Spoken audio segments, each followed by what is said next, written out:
मुख्यमंत्री मनोहर लाल ने शनिवार को फरीदाबाद के अमृता हॉस्पिटल में सिविल 20 के एकीकरण समग्र स्वास्थ्य शिखर सम्मेलन, जो कि G20 के आधारित कार्य समूहों में से एक है, का दीप प्रज्वलित कर उद्घाटन किया। इस दौरान मुख्यमंत्री ने फरीदाबाद में अमृता स्कूल ऑफ मेडिसिन का भी उद्घाटन किया। इस मेडिकल कॉलेज में MBBS की 150 सीटें होंगी।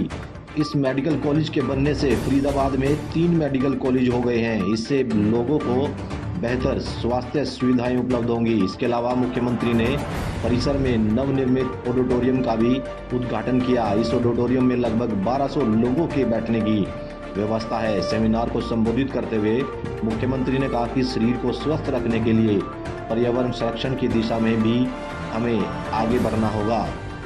बीमारी को दूर करना, वो स्वस्थ होना, इसको कहा जाएगा। लेकिन स्वस्थ होने से पहले स्वस्थ रहना, ये बहुत आवश्यक है। अगर हम स्वस्थ रहने की तरफ चल पड़ेंगे तो फिर बहुत सी चीज़ें हमको इसके अतिरिक्त भी करनी पड़ेंगी। जब तक हम बीमार नहीं हो तब तक इंतज़ार नहीं करना, बल्कि जैसा कहा जाता है, जो prevention is better than cure. तो जब इलाज की नौबत ना आए उससे पहले हमको क्या करना है। तो हमारे यहाँ अब ये ठीक है, एलोपैथी का एक युग चल रहा है। एलोपैथी में इलाज पर ही पूरा विश्वास है। एलोपैथी ने बहुत तरक्की की है, बहुत बेहतरी की है, और हम एलोपैथी के आभारी भी हैं कि आज के युग की बीमारियों का इलाज नई नई रिसर्च करके एलोपैथी ने निकाला है। लेकिन फिर वो हमको एक प्रकार से बीमारियों से इलाज करके स्वस्थ होने की ओर हमारा लाभ पहुंचाते हैं। लेकिन स्वस्थ रहने की ओर इसमें जो हमारी प्राचीन पद्धति वो है आयुर्वेद, और उसको अगर बहुत विस्तार से करें वो है आयुष। नॉट ओनली आयुर्वेद, बल्कि उसमें नए आयाम भी जुड़े हुए हैं। उसके अंदर आयुर्वेद है, योगा है, उसके अंदर यूनानी पद्धति है, उसमें सिद्धा पद्धति है, उसमें होम्योपैथी है, कई सारे उसके सिस्टम हैं।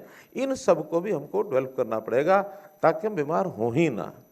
हमारी सरकारों का बजट, हेल्थ का जो बजट है, वो इलाज करने की ओर तो बढ़ रहा है, लेकिन स्वस्थ रहने के लिए जितने आयाम खड़े करने चाहिए उधर हमारा ध्यान कम है। बहुत लंबा विषय न करते हुए मैं तो इतनी बात कहूँगा कि हमने हरियाणा में इस ओर ध्यान करना शुरू किया है। जैसे पहले तो योगा है। अब प्रधानमंत्री जी का मैं आभार प्रकट करता हूँ कि उन्होंने जब 2014 में UNO में योग को अंतर्राष्ट्रीय स्तर के ऊपर ख्याति दिलाई।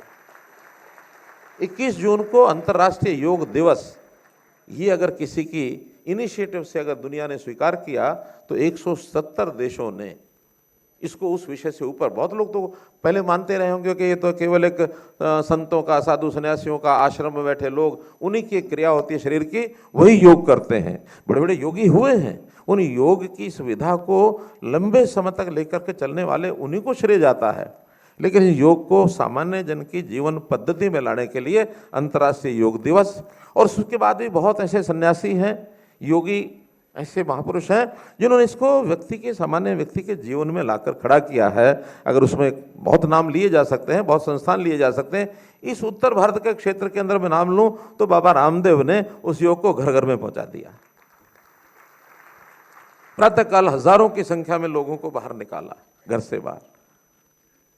ऐसे ही हमारी संघ की जो शाखाएं हैं उसमें भी लाखों लोग बाहर निकल करके प्रातःकाल योग करने का अभ्यास करते हैं। तो शरीर के साथ योग को जोड़ना, और योग केवल शारीरिक व्यायाम ही नहीं है, केवल आसन ही नहीं है, इसके साथ मन भी सधता है, ध्यान भी है योग में। तो योग की प्रक्रिया के माध्यम से हम शरीर को स्वस्थ करते हैं, मन को स्वस्थ करते हैं, हम अपने तनाव को दूर करते हैं। जहाँ तक आयुर्वेद की बात है, हमने उसको भी आगे बढ़ाने के लिए कई कदम उठाए हैं। हरियाणा में एक कॉलेज आयुर्वेद का हमारा बहुत पहले शुरू हुआ, श्री कृष्णा आयुर्वेद कॉलेज कुरुक्षेत्र के अंदर। जब ध्यान में आया कि इसको विस्तार करना, तो उस कॉलेज को हमने यूनिवर्सिटी बनाया। श्री कृष्णा आयुर्वेद हमारा विश्वविद्यालय ये कुरुक्षेत्र में स्थापित हुआ है।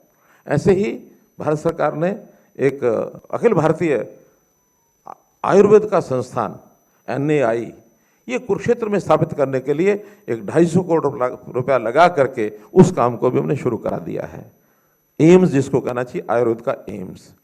तो ऐसी बहुत सी पद्धतियां हमने इस स्तर पर शुरू की हैं, इलाज के नाते कहें या उसमें प्रिकॉशनरी कहें